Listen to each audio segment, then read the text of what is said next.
السلام عليكم ورحمة الله وبركاته. اهلا بيكم حبايبي، عاملين ايه؟ النهاردة معانا طوق كيوت قوي، جميل وبسيط، وزي ما انتوا شايفين كده تفاصيله قدامكم، حاجة بسيطة قوي ورقيقة قوي وقيم في نفس الوقت، شكله كيوت ومفهوش شغل اهو. زي ما انتوا شايفين انا بجيب لكم تفاصيله كده قدامكم. هنسمي بسم الله الرحمن الرحيم، والصلاة والسلام على أشرف المرسلين سيدنا محمد عليه أفضل الصلاة والسلام. نبدأ نجيب حاجتنا ونقول طلباتنا. طوق لولي مقاس 1، أورجانزا عرض 3.5 سنتي، ساتان عرض سنتي وربع، حاجة كده جميلة. نسمي بسم الله الرحمن الرحيم ونبدأ. هنا عندي سلك تشكيل، جبنا منه 20 سنتي قطعتين، أو 21 سنتي قطعتين، شريطين 21 سنتي أو 20 سنتي. نزلت المقاسات قدامكم على الشاشة. ونجيب من اللولي مقاس 1، يعني هناخد كده شوية. هعمل كل دايرة 5 لوليات، وهوريكم نبرمهم ازاي ونعملهم ازاي، يعني نشتغل ازاي ال5 لوليات. بصوا اهو، ونروح قافلين السلكتين على بعض. انا خليت سلكة حوالي 7 سنتي، والسلكة التانية في ايدي، الباقي 20 او 21 سنتي. هعمل برضو دايرة تانية من اللولي 5 لوليات. بصوا، وهاتني كده اكني برضو بشتغل هيربيز او حاجة باللولي الكبير، هياها، بس ده عبارة عن ايه، ورد صغنن من اللولي اهو، عاملاه زي ورد. هعمل كمان واحدة، عملت 2، هعمل التالتة زي اللي قدامي دي على الترابيزة، هعملها نفس الشكل اهو.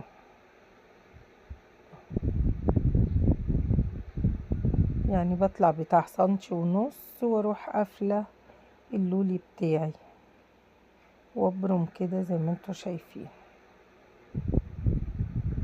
وابرمهم الاخر ال3 مع بعض كده. بصوا اهي، حاجة بتدي شكل جميل ومنظر حلو قوي اهو.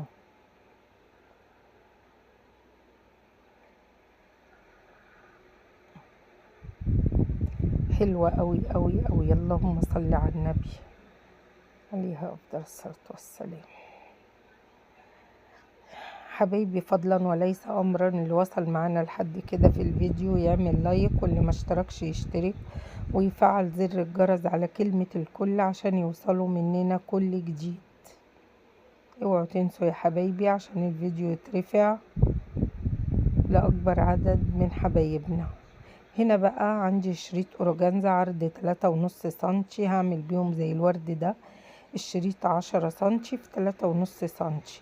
وهنا الفيونكة دي عاملاها شريطين 20 سنتي اهو. بصوا دول شريط 20 سنتي، هعمل بيها، هجيب منها 2 اعمل بيهم الفيونكة اللي زي دي، زي اللي قدامي بالظبط. يعني مش صعبة طبعا، انا ما جبتلكوش عمايل الفيونكة لان انتوا عارفين احنا بنعمل الفيونكة ازاي، واحنا بقالنا كتير بنعمل الفيونكة مع بعض.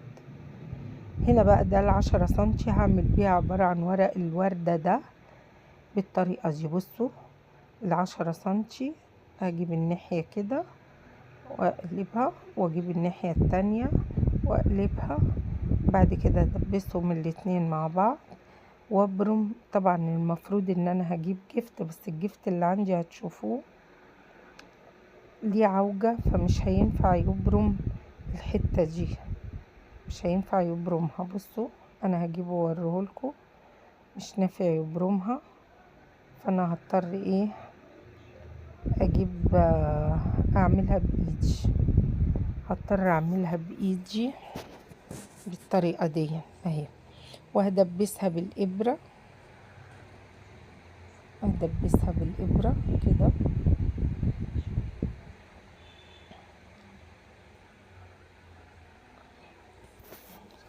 اللهم صل وسلم وبارك عليك حبيبي يا رسول الله عليه افضل الصلاة والسلام. زي ما انتوا شايفين كده بقص الزيادة بتاعتها، وهنا هروح مولعة الولاعة ولاسعة ماسكاهم كلهم في بعض. هتشوفوا اهو.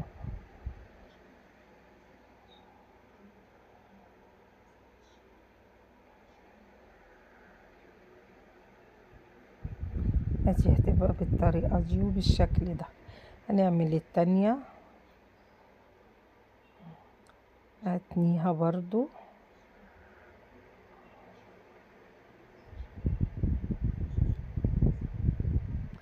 اهي، هتبقى كده. واعمل التانية عليها كده.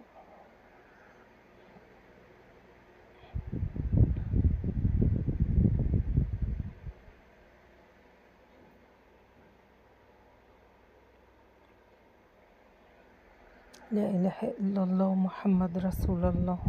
شايفين شكلها؟ طبعا برضو هبرمها بايدي، واروح حاطه الابره، واروح برمه تاني الحرف ده على الحرف ده. هي سهله قوي مش صعبه. بصوا بتديني المنظر ده.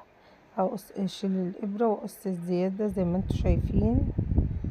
قصيت الزياده اهو، وبالولاعه والزقهم مع بعض، الزقهم في بعض عشان تديني ورقة الوردة الجميلة دي. مش صعبة ابدا يا حبايبي، وسهلة تقدري تنفذيها بكل سهولة وبدون تكلفة.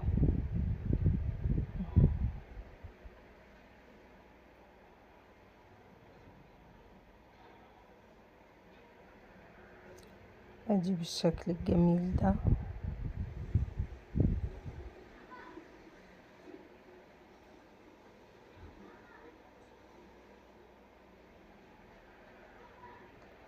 اللهم صل وسلم وبارك عليك حبيبي يا رسول الله.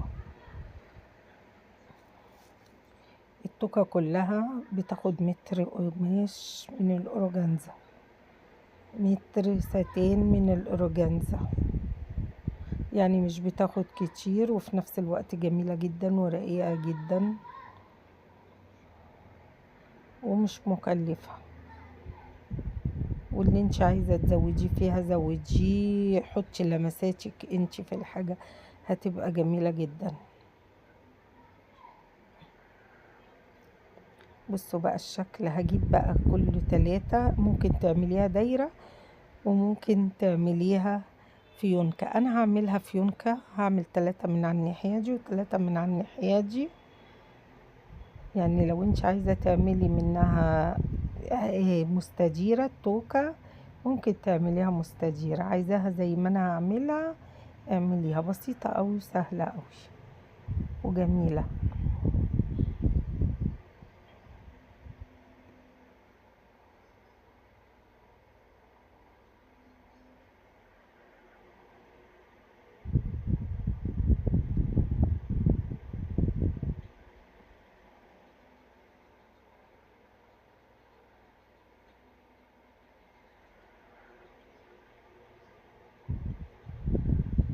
شايفين شكلها بقت حلوة قوي وكيوت، يعني بحاجة كده بسيطة عملنا توكة جميلة.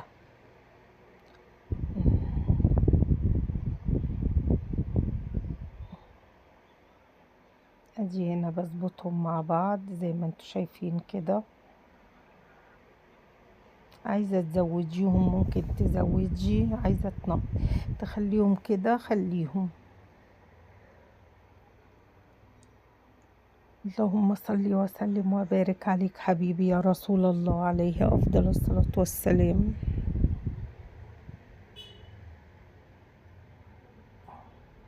شايفين الشغل جميل وبسيط ازاي، مفهوش يعني كلكعة ولا حاجة كده تقدري ما تفهماش، لا فهمه سهل وبسيط وسريعة، وممكن تعمليه مشروع تشتغلي فيه. دخول المدارس داخل علينا تعملي. بصوا الوردة الجميلة دي، الوردة دي عبارة عن 3.5 سنتي في 3.5 سنتي، يعني 5 شرايط 3.5 في 3.5. هبقى اوريها لكم في حلقة تانية. هنا بقى بشوف اللولي بحطه من فوق، لقيته مش هينفع فبشوف بعمله من تحت، اما اشوف هرسي على ايه معاه. بصوا انا هحط واحدة في الناحية من على الحرف ده، وواحدة من على الحرف التاني في الناحية التانية، تبقى جاية بميل كده. بس طبعا هثبته الاول فيها في الاورجانزا، اهو هبقى اعمله كده اهو زي ما انتوا شايفين كده. ايه رأيكم؟ هي الفكرة حلوة. هثبت على كده، هثبت مسدس الشمع والزق. اللهم صل وسلم وبارك عليك حبيبي يا رسول الله، عليه افضل الصلاة والسلام. بصوا ادي الشكل من على الظهر. هعمل من على الناحية التانية برضو بميل كده قبل ما اشبكهم في بعض.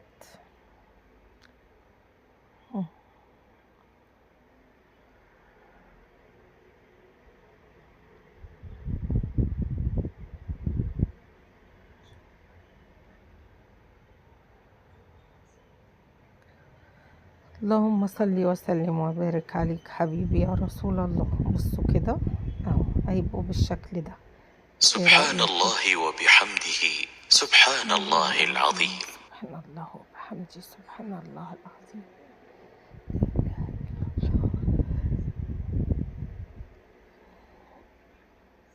طبعا ببرم سلك التشكيل مع بعضه فهيدي الشكل ده.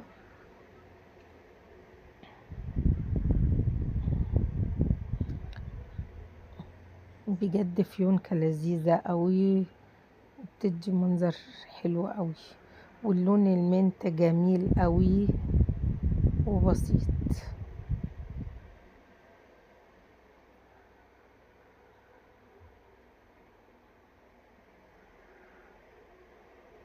هنا برمتهم مع بعض.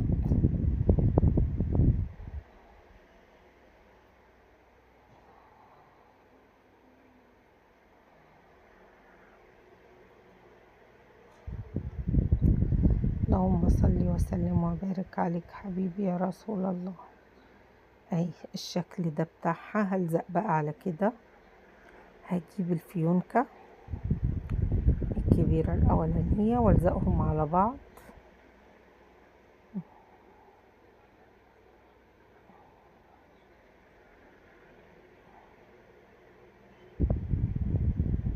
احط الشمع.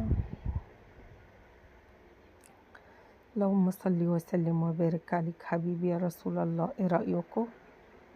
لسه التفنيش لسه مخلصتهاش، بس انا بشوف المنظر كده حلو قوي.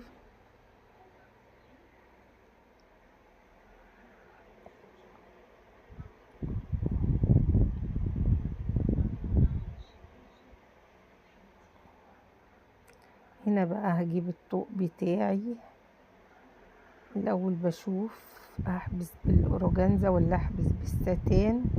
فانا هفضل الستان عشان يبقى مع الطوق نفسه، لان الطوق انا بجيبهم طبعا انتوا عارفين مكسيين، بس بكسيهم برضو من عندي انا، يعني فوق الكسوة بتاعتهم بكسيهم. هنا بعلم 12 سنتي وابدأ الزق الفيونكة بتاعتي على الطوق.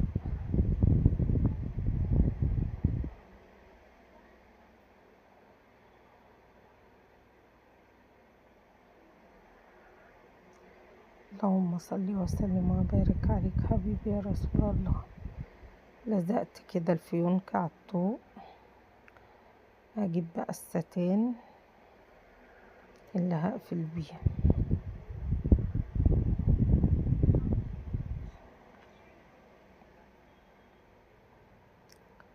احط الشمع والزق والفه على الطوق كم مرة كده.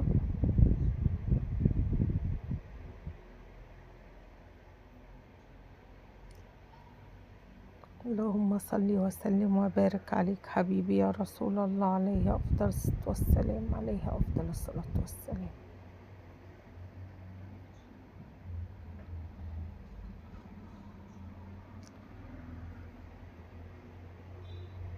لا اله الا الله.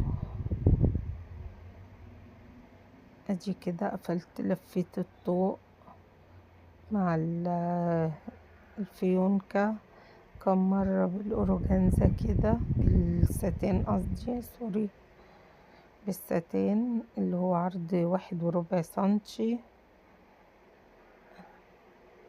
لفيته وهقطع بقى والسع بالولاعة والحم.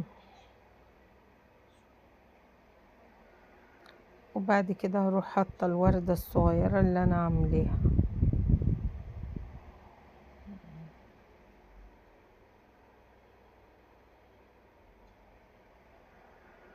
لا اله الا الله. هحط الوردة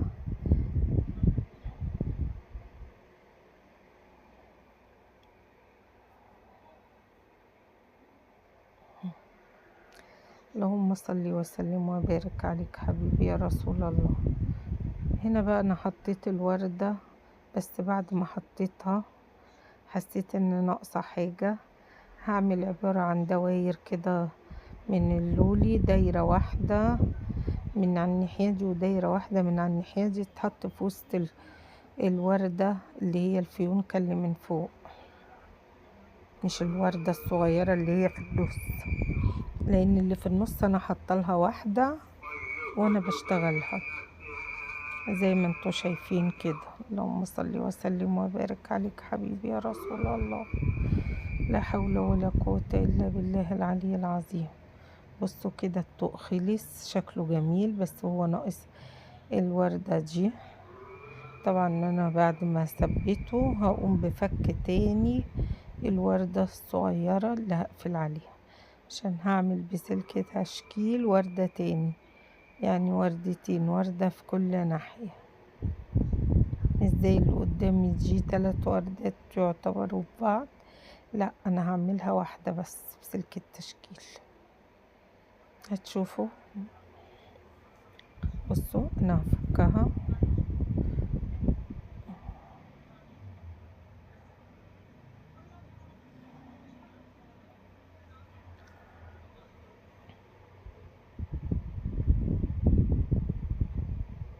انا هجيب الوردة اللولي واحطها في النص هنا. هجيبها هفكها. بصوا فكيت الوردة اهو، اللي انتوا شايفينهم دول اللي انا وريتهم لكم، هحطهم وبعدين احط تاني عليهم الوردة. طبعا هتدي الشكل الجميل الكيوت ده. وطبعا بفن بسيط يومك سعيد مع ماما شوجة تقدري تنتجي وتبتكري. ما تنسوش اللايك والشير والسبسكرايب. السلام عليكم ورحمة الله وبركاته.